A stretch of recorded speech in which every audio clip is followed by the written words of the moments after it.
Bonjour Marc Kepenegian. Bonjour à tous. Marc Kepenegian, vous êtes CEO de Cryptown.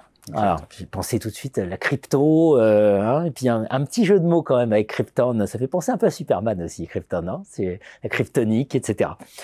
Et vous êtes vice-président de l'ADAN, c'est l'association Web 3.0, et vous êtes au board de France FinTech. Alors, on va faire un petit exercice de mise en situation pour bien comprendre. Imaginons que je sois à la tête d'une PME, une centaine de personnes à peu près, et je me dis, il y a bien un truc qui n'est pas pour moi, c'est l'entrée en bourse. Ah, c'est pas du tout à mon agenda. Et ben vous me dites, si, au contraire, et c'est même mon job. Exactement. Donc Krypton, ça a vocation à devenir une bourse dédiée aux PME européennes, donc un petit compartiment qui est la première marche vers la bourse. On utilise une nouvelle réglementation qui s'appelle le DLT Pilot Regime, qui a été votée en Europe en 2022 et effective depuis 2023, pour nous permettre d'opérer ce qu'on appelle des infrastructures de marché dites unifiées. Donc on cumule le rôle de bourse et de CSD, Central Security Deposit, qui permet d'opérer des bourses de nouvelle génération, moins coûteuses, plus efficientes, pour pouvoir toucher des plus petits émetteurs.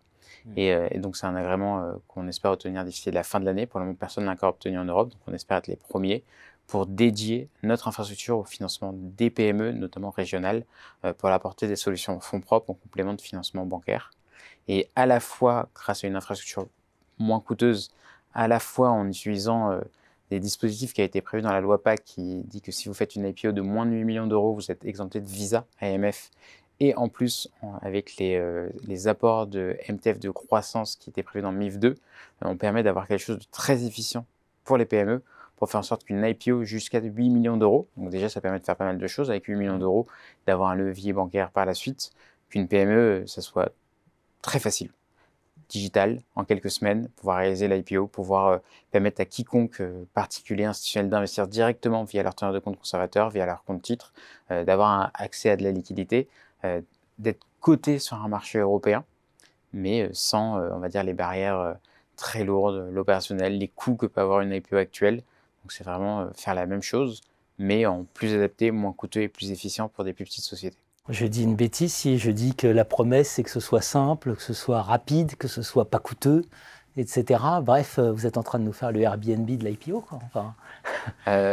L'idée, c'est vraiment de réduire les barrières. Les IPO, c'est les infrastructures de marché ont peu changé sur les 30 dernières années.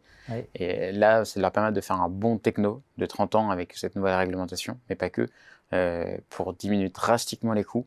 Et cette diminution de coûts qui est peu impactante pour les très gros émetteurs, mais elle sera très impactante pour les petits émetteurs, pour les PME.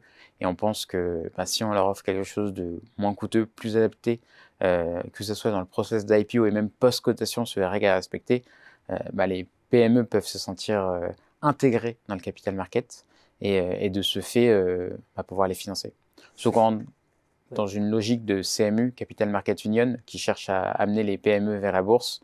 Et en début d'année, le gouvernement a aussi dit qu'il y avait une priorité de financer plus les PME par le marché.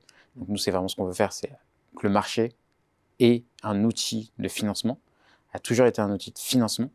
Et l'idée, c'est de remettre cet outil de financement aux PME qui sont la typologie d'entreprises en France et en Europe qui ont le plus besoin aujourd'hui de financement et dont les fonds propres sont le moins adressés. Il y a très peu de solutions en fonds propres pour les PME françaises et il y a un vrai besoin. Donc l'idée, c'est de leur permettre de faire des IPO en partenariat avec les banques pour leur permettre de faire levier bancaire par la suite et de trouver des financements, ce qu'on appelle hybrides, où vous êtes une PME, vous allez voir votre banquier, vous voulez réindustrialiser dans le nord de la France, il vous faut 12 millions d'euros. Votre banque peut vous suivre tout en partie, mais en tout cas, si elle vous suit à 4 millions en dette, elle a besoin que vous soyez refinancé, recapitalisé en amont. Et on fait la partie IPO avec notre infrastructure, on vous recapitalise et par la suite, la banque fait effet de levier et débloque la dette. Et donc, ça permet de vous proposer une solution de financement hybride là où vous n'aurez pas été financé autrement. Et donc, vous trouvez des vraies solutions à des PME qui veulent faire des vrais projets en France et dont il manque une petite brique. Société créée en 2017. Tout à fait. Quelques exemples d'opérations peut-être pour finir. Alors, la société, on va dire la plus médiatique qu'on a financée, c'est Leocare, qui est une des plus grosses insurtech européennes. Donc, insurtech, c'est une compagnie d'assurance, un broker, un courtier dans l'assurance, qui s'est financé avec nous en 2019 et qui depuis a eu plein de succès, à plus de 100 000 clients et a fait d'autres opérations et a levé plus de 110 millions d'euros au total. Donc concrètement, je suis patron de PME, je vais voir le site web Crypton, c'est ça? C'est ça. Alors, cette nouvelle offre vraiment dédiée aux PME sera disponible dès la fin de l'année, quand on aura notre règlement de DLT-TSS, mais vous pouvez déjà rentrer en contact avec nous. Et donc, vous rentrez sur notre site, vous nous contactez, et on sera ravis de trouver la solution la plus adaptée. Hein. Et nous, on pense que c'est très souvent adapté, mais on a vocation à aider les dirigeants, et donc à être très transparent sur la réalité de ce qu'est une PME, une IPO pour eux, et ce que ça veut dire. La disruption du marché des IPO, c'est ça, est en route. Merci à vous. On espère. Merci.